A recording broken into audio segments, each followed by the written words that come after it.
filled up to the top. And we always have people can't even fit into this room. It's amazing the first week after Lent. I'm always amazed at how when Christ is risen, it really inspires us to come to church more often. So God bless you guys, those who are here. And for those who aren't here, I know you're traveling or enjoying your life or doing something, but Christ is risen still, and he waits you. Anyway, this season, we are going through a new series called Risen. It's all about the encounters that the different characters of the scriptures had with Christ during these 50 days after his resurrection. What we want to do is we want to go a little bit deeper into these characters, kind of understand how their stories are applicable to our lives and how Christ wants to encounter every single one of us through them. Now, it's easy, the readings kind of correlated to the series today because we're talking about Thomas. And if anyone attended Second Liturgy, I didn't talk at all about Thomas because I knew I was going to speak about him for a while this afternoon. But I'm very excited because over the next 5 weeks, we're going to be digging deep into these characters and in hoping that we can encounter Christ through those different characters.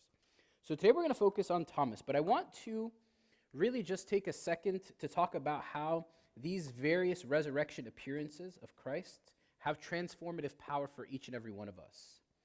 Meaning, when you follow the women to the tomb, when you see Thomas in his doubt, when you see Peter in his denial and his restoration, there is incredible meaning and incredible power that gets transmitted to us if we allow these stories to become our story. And you hear me always saying that. Their story is our story. We always have to take the scriptures as though they're not books or like fairy tales. They're stories that are encounters with a risen, living God, and their stories are meant to inspire us and to move us.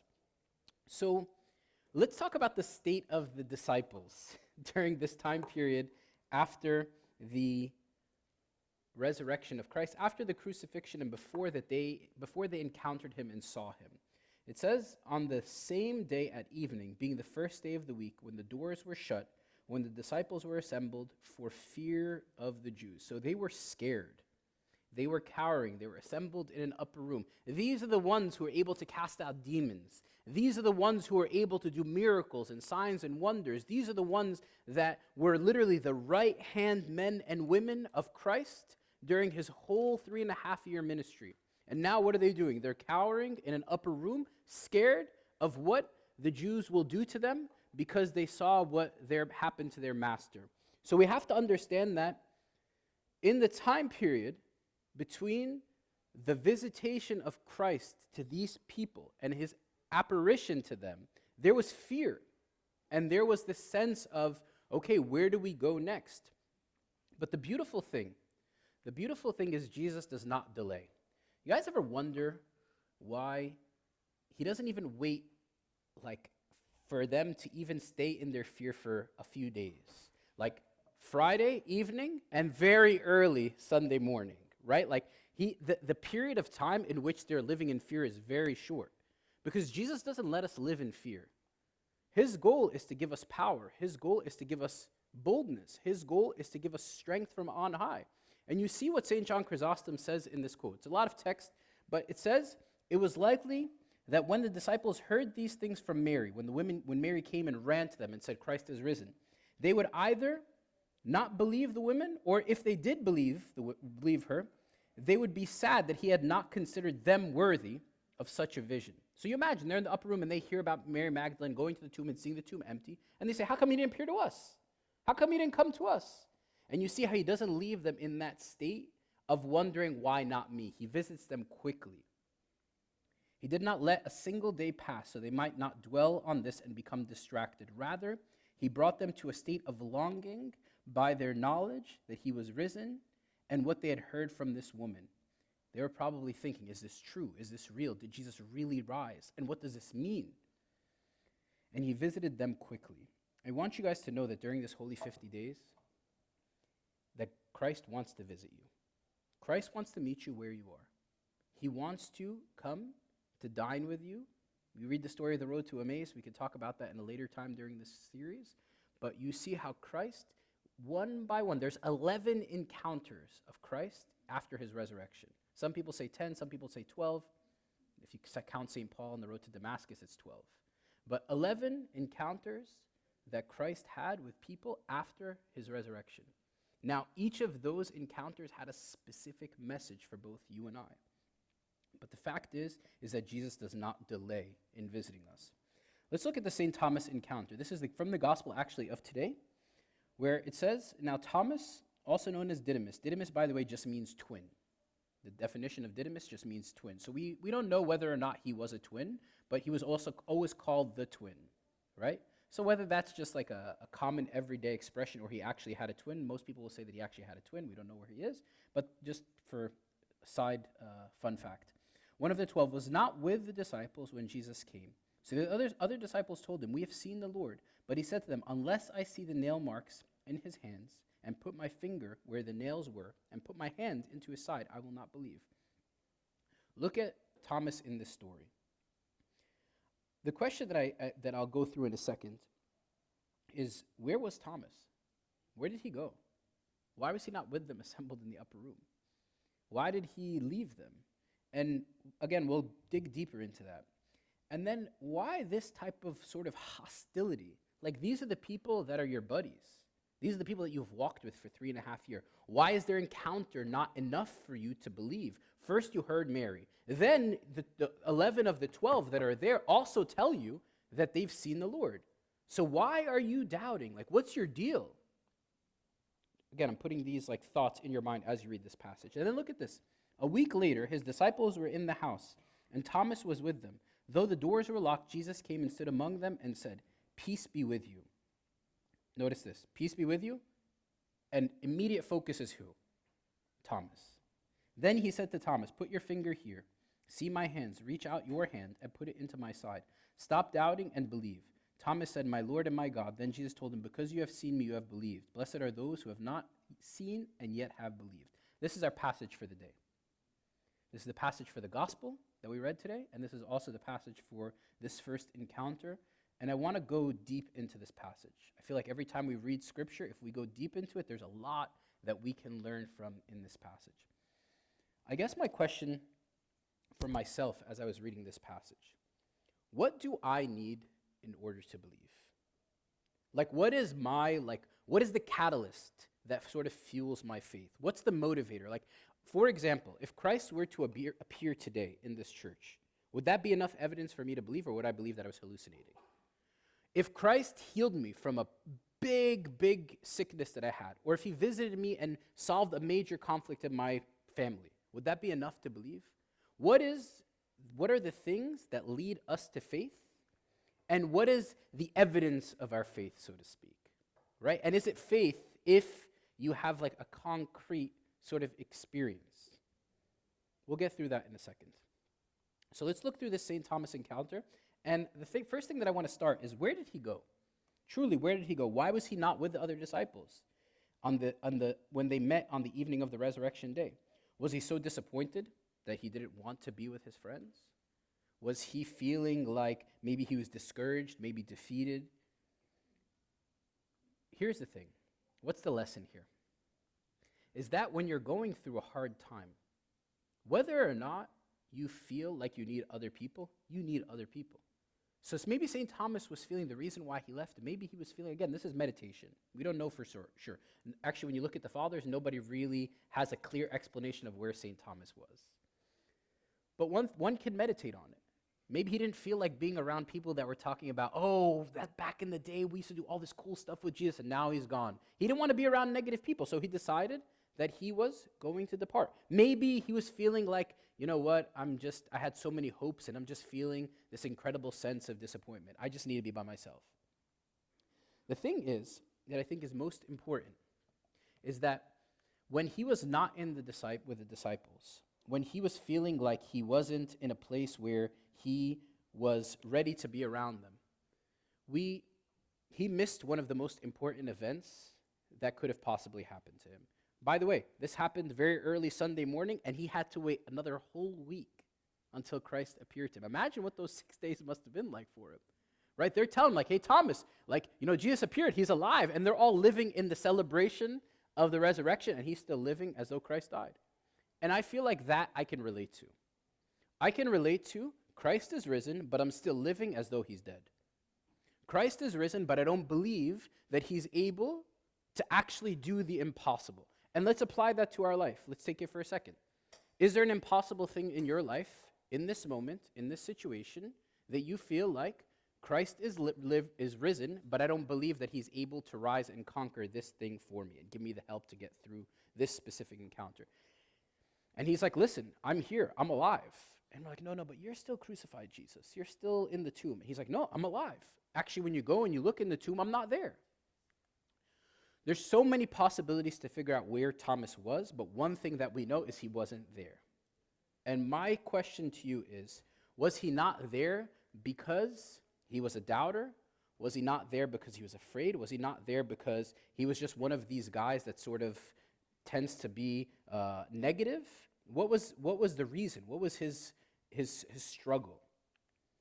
So I want to actually take a second and contextualize Thomas and the background of Thomas for just 1 minute.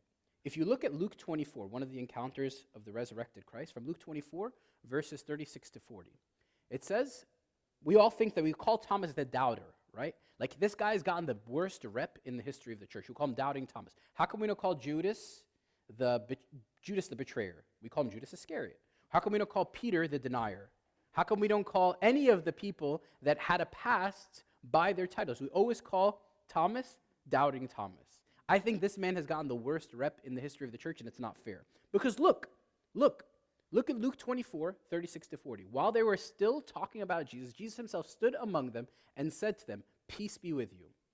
They were startled and frightened, thinking they saw a ghost. He appeared to them, and they think that they saw a ghost. And he said to them, "Why are you troubled? And why do doubts arise in your minds? Look at my hands. Look at my feet. It is I myself. Touch me and see. A ghost does not have flesh and bones, as you see I have." When he said this, he showed them his hands and his feet. So look, in his apparition to the other apostles, in one of the encounters, he actually comes, and immediately they seem like, are we going crazy? Like, are we losing our mind? Is this a hallucination? Like, hey, Peter, do you still see the same thing? Hey, Thomas, like, hey, not Thomas, hey, Andrew, Bartholomew, do you see what? And he says, look, come, look. They were frightened. They thought he was a ghost. So don't look at Thomas and say Thomas is this bad guy because he says, I haven't heard of someone who has crucified, and I saw a spear go in his side, and I saw nails go through his hands and his feet, and I saw a crown on his head. I saw all these things. Like, it's not crazy for Thomas to have doubts. So some people actually call St. Thomas the theologian, because it's through asking questions that one can come to understand who God is. Now, we'll see if that's true or not in the case of Thomas, but I just wanted to contextualize it a little bit from the scripture so we can sort of not put so much of, give him a bad rap. Actually, in the history of our church, we call this Sunday, I said this earlier in the liturgy, the Sunday of the new Sunday. We don't call it, some people call it Thomas Sunday, and in some churches they call it Doubting Thomas Sunday. It's all about faith and doubt, and I don't think it's fair. Again, so does he deserve Doubting Thomas? The disciples said to him, again, look at history of Thomas's track record. So Jesus is in Bethany, and he wants to go back to Jerusalem. He wants to go back to Jerusalem. And the chief priests hate him, and they want to kill him, right? And they say to him, Lord, you should not go back to Jerusalem. You shouldn't go back to Jerusalem. Look what Thomas does in John 11. The disciples said to him, Rabbi, lately the Jews sought to stone you, and you are going there again? Then Thomas, who is called the twin, said to his fellow disciples, let us go with him that we may die with him. Look at Thomas's boldness. You're not, again, characterize him within the history of his whole relationship with God, right? Relationship with Christ. You can't just call him because he had a moment of doubt that he is the doubter. Again, how does this apply to me? The question that I want to ask every single one of you is, do you ask questions? Do you ask questions? Or are you convinced with your own answers? I think that's the struggle with most people. Most people, the fundamental reason why they have issues with God is because they have questions that are unanswered. And they don't want answers to those questions because it's much more convenient for me to live the way that I'm living than to be a follower of Christ. It's much more convenient for me to live as though God doesn't exist than to live as though he does exist. Because I don't want to follow a God who tells me that certain things that I'm doing are not appropriate. I don't want to follow a God who is sort of challenging me in the ugliness of myself and encouraging me to be a better version of who created me to be. So the struggle is that when you ask questions, you search for answers. When you, during this holy 50 days, this is the period of time where Christ sits and opens up the scriptures to the people, to the children, to the men on the road to Emmaus. He opens with that to them and he explains things to them. Is this a time and period where instead of you coming to every liturgy, you are immersing yourself into the scriptures, you're reading spiritual books, you're coming to a deeper understanding of the resurrected Christ? Or is it just, I'm okay with the status quo? And I can echo the feeling that Hosea the prophet had when he said, my people perish because of their lack of knowledge. Because we are comfortable with the answers that we make for ourselves. We're not willing to get a little bit of our hands dirty to search for answers. And I think Thomas, again, I like the churches that call him Thomas the theologian, because through asking questions and through searching, you can come up to a deeper understanding of who God is. So what happens when we doubt? Jesus desires to meet us. When you look at what he did, he came in, and like I said, first thing that he did is he looked to Thomas and he spoke to him. He made a special visitation for Thomas, and he makes a special visitation for you. He makes a special visitation for you every single time you're living in doubt, if you actually search for answers. My thing is believe me, if you have a question, you're not the first person to ask that question. If you are struggling with something, you're not the first person to struggle. Actually, in our culture, a lot of times we think it's not good to ask questions, but actually, in our next generation, by the way, guys, we can't just go, this is because of how it was done. You know, like the Egyptian expression, my mom would always say, like, Mom, why do we do this? Hashem, that's why we do it. Like, don't ask questions. Like, that doesn't work anymore. In our generation, you can't just say that's how it is. You actually have to give people answers. And Peter tells us, St. Peter tells us, he says, be prepared when asked to give a reason for the hope that lies within you with meekness and fear. So we have to be prepared when asked to give a reason for the hope that lies within us. And it's not okay for us to tell our kids, if we don't have the answers, to just say, that's how it is. No, I'm going to actually search. I'm going to research. I'm going to find out the reasons, and I'm going to explain it to you. Or let me take you to a person, although I don't think this is really acceptable. Let me take you to Abuna and let the Abuna give you the answers. Like, I think all of us should have answers for ourselves, because our faith is our faith.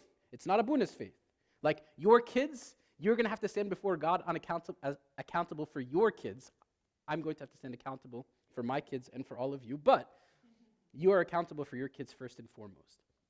So Jesus desires to meet us. That's the first most important thing, is when we have doubt.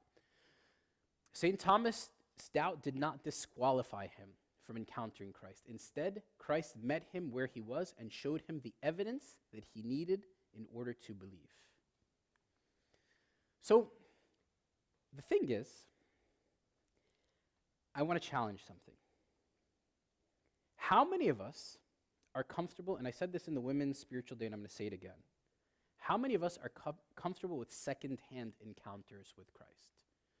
The other disciples told him, we have seen the Lord. Some people are okay with secondhand experiences with Christ. I heard Abuna say this. I heard this sermon from this person. I read this from this. But Christ doesn't want secondhand encounters. He wants primary encounters.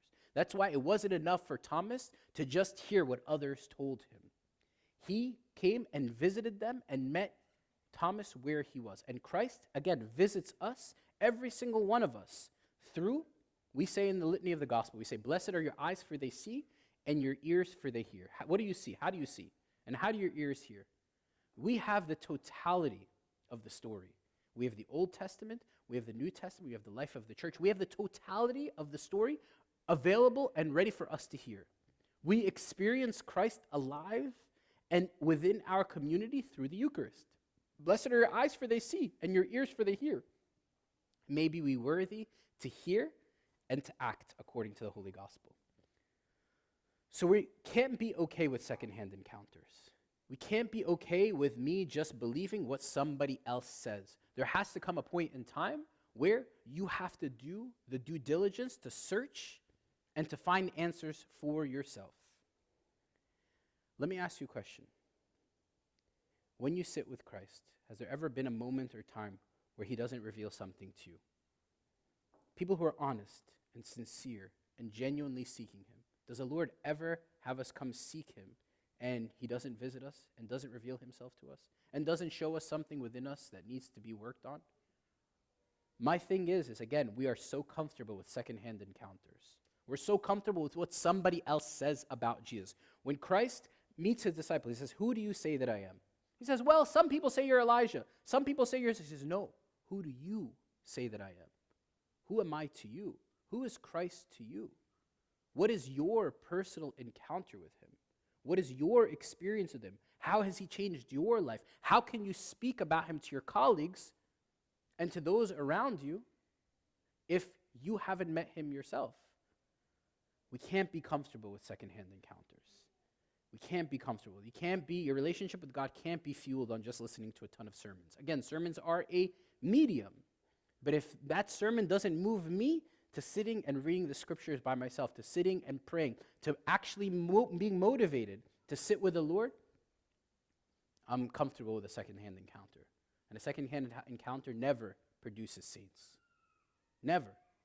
Even when you look at the titas, the grandmas in our communities that don't read much, you look at them and their prayer life, their encounter with God is so real and so alive because they're not looking for tangible evidence for everything, but they have a sincerity of faith that leads them to worship and personal encounter. When you go to people in Egypt that are living in some of the most impoverished areas, their faith is so alive and so vibrant. Why?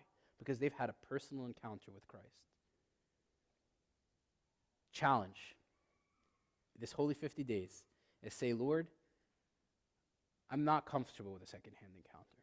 I'm not comfortable with just hearing what other people say about you. I want to know you." Thing is we need each other. The personal encounter leads to the encounter with the community. When you look at Thomas and you see his sort of struggle of not being with the disciples, and that's why he had to wait 6 more days to see Christ. When we are with one another, and when we are encouraging one another, when we're supporting each other, the community of believers supports and lifts up. The community gives clarity to things. So let me give you an example. There's a bunch of people that have strayed from the church. And oftentimes the biggest reason why they come back is because of a relationship that they had with somebody within the community, with a Sunday school servant, with a friend, etc. Because they felt that someone saw them, accepted them, and loved them as they were. The thing is that when you are by yourself, when you isolate yourself, again, you're left to your own doubts, you're left to your own explanation for things, and what God wants is to lead us to a place in which, in the beginning, we are supported by one another, and we're lifted up by one another, and then that personal encounter has a domino effect with every other person that I spend time with. I'm inspired by the community to go and sit by myself with the Lord. And when I sit by myself with the Lord, I inspire the community. You see how it's like a give and take? Thomas was with them. And when he was with them, when he was encouraged by them, when he was supported with them, that whole week, they were probably telling him all about the resurrected Lord and how great it was for them to see him. I want to just nuance this for a second. Doubt versus unbelief. Then he said to Thomas, "Reach your finger here. Look at my hands. Reach your hand here and put it into my side. Do not be unbelieving, but be believing."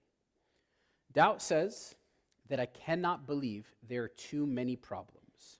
Okay, for example, doubt says, like, if I take this clicker and I drop it on the floor, I can't explain how this clicker goes to the floor except by believing that gravity is a real element of science that pulls this clicker down to the floor. I can't see gravity. I just know the evidence that gravity is pulling this clicker down to the floor, right?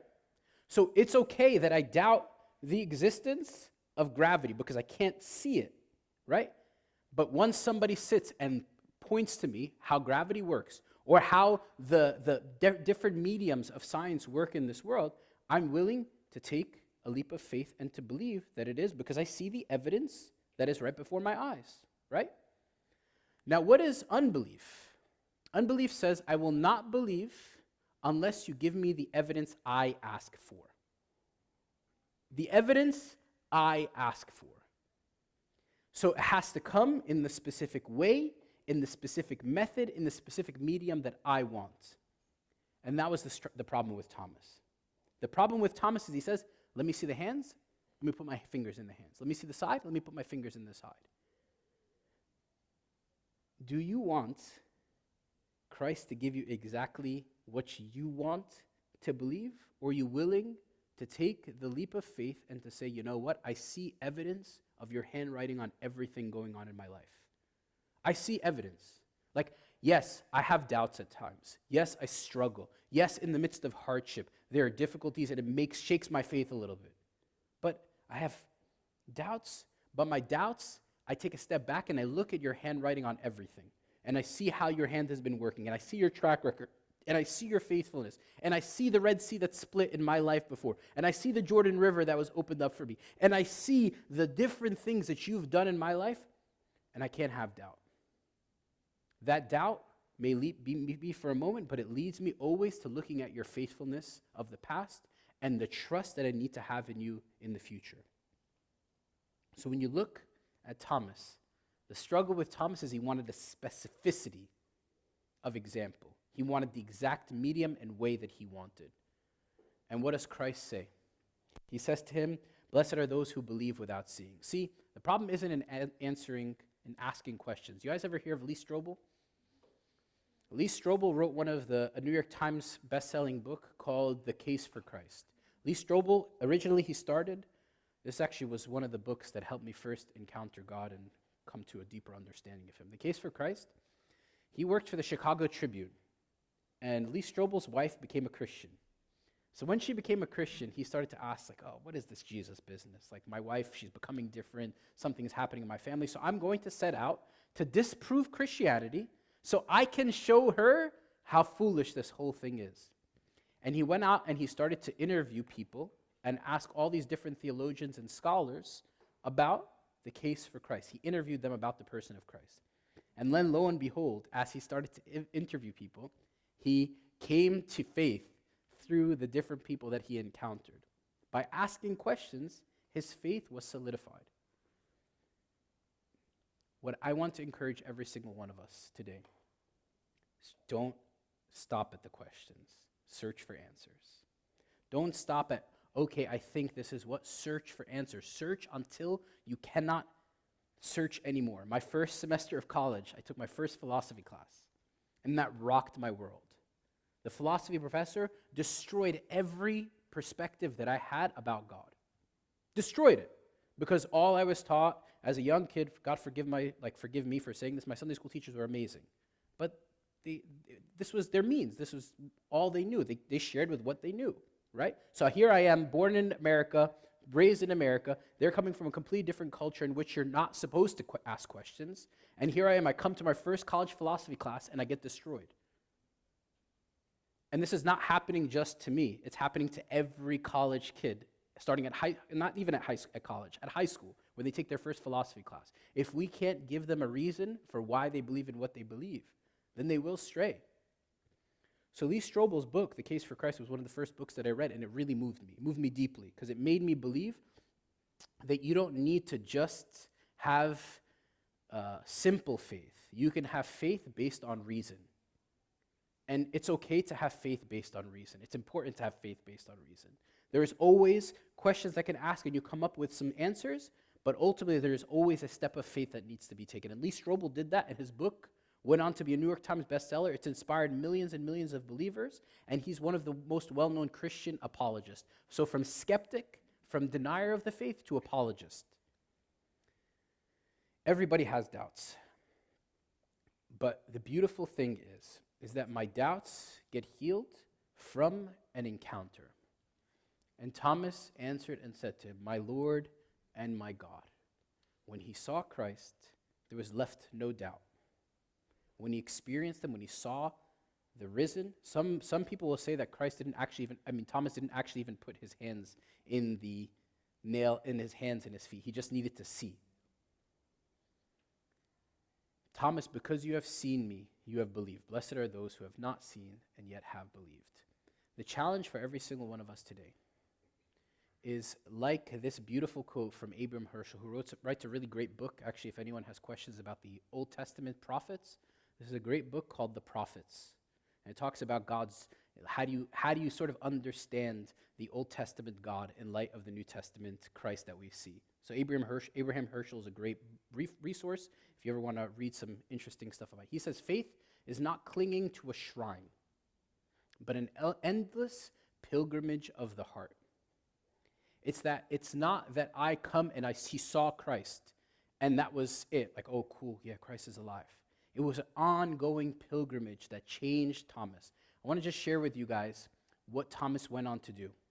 Thomas went on to be the first evangelist to Syria, to Persia, mentioned by Origen the Great. Then he went on to Western India, and then he finally reached southern India. St. Gregory of Nazianzus and St. Ambrose and Jerome all speak about Thomas's travels to Parthia or India. So you see, his doubt led to his faith, and his faith led him to be a missionary. I shared this when I did the series, the 12 last year during the Apostles' Fast. But I loved this quote from St. Ephraim the Syrian on St. Thomas. This blew me away. When this, by the way, the Nisbean hymns, if you ever are interested in reading them, they're beautiful. They're all about this dialogue between Satan and death and Christ, and talking about the different war that Satan has towards trying to steal people's souls. It's kind of like a screw tape letters written by St. Ephraim the Syrian. So he says, I stirred up death to slay the apostles. So he stirred up means in order to kill them, that I might be safe from their blows. Why is Satan getting blows from the apostles? Because by their faith, they're going and they are destroying places where there's darkness. They're bringing light to places of darkness. So he says, I stirred up death to slay them, that I might be safe from their blows. By their deaths now, more exceedingly, I am cruelly beaten. Why do we love the martyrs? Because their lives are inspiration and they move us. So by their death, I'm more exceedingly beaten. Martyrdom leads more people to faith. The apostle whom I slew in India is before me in Edessa, St. Thomas. He is here wholly and also there. I went there, and there was he.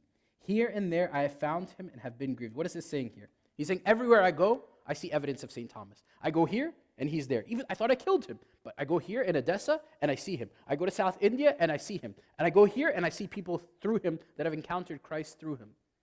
Look at this. Blessed is the might that dwells in these hallowed bones. The bones of St. Thomas, are more of a witness to St. Thomas than when he was alive. His doubt, he started as a doubter, but his encounter led him to be an evangelist and a missionary and to travel to different parts of the world. His doubt didn't leave him there. His doubt led him on a journey to see Christ, to experience him, and that experience led him to go to the furthest places of the earth to share the message of the gospel.